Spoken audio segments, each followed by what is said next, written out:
These 5-year-old boys are lucky, although their faces might tell a different story. But being part of this UNICEF settlement means their families get free medical care. Today it's polio vaccinations, hence the look of trepidation.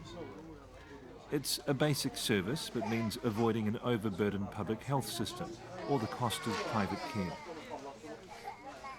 This 3-year-old needs to be hospitalised, but her parents don't have the money, they're desperate. For Sonny Bill Williams, father of a year-old daughter, the hopelessness is overwhelming.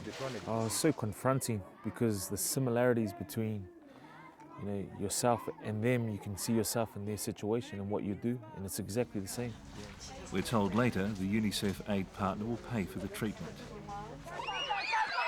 Only 20% of Syrian refugee children have access to this kind of resource.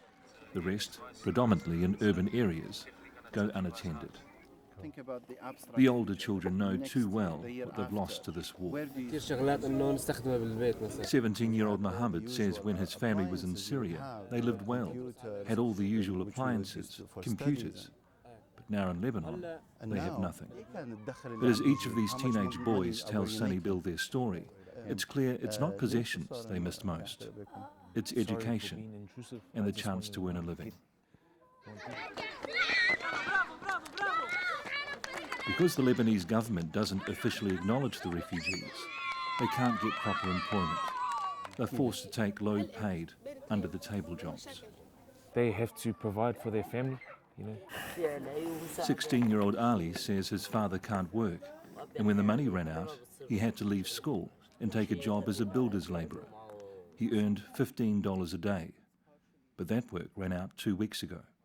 Something's gone drastically wrong in the world today when we have people sitting in here, not just sitting in here doing nothing, but sitting in here wanting to do something but can't, and living in these conditions.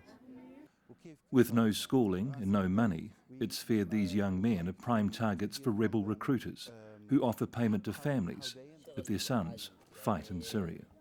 It's so tough, bro. It's so tough. You put yourself in their shoes.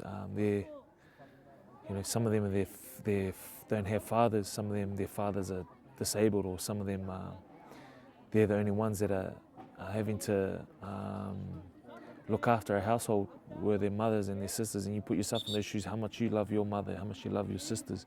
What would you do? It's a heavy session, lightened in the only way Sonny Bill knows how. You have heaps of friends? Here? Yeah. أنت عندك رفقات هون أصدقاء هون؟ You have girlfriend? عندك كمان إنه رفقة بنت أو شيء إنه حدا صاحبه. It'd be easy to come away feeling like there's no hope. But then we found it. In the middle of the camp, a school for the blind. 13-year-old Raha, who is now so proficient in Braille, she's about to become a teacher. I don't know what she was writing. Perhaps a story about an All Black who showed the world who they really are. I'm not a politician, and all of that stuff is pretty unknown to me, and I'm pretty sure you ask 95% of the population back home what's happening with politics and things like that, they don't know. But what I do know is people shouldn't be living like this. And these people are just like us. And it's a sad world we live in at the moment, bro.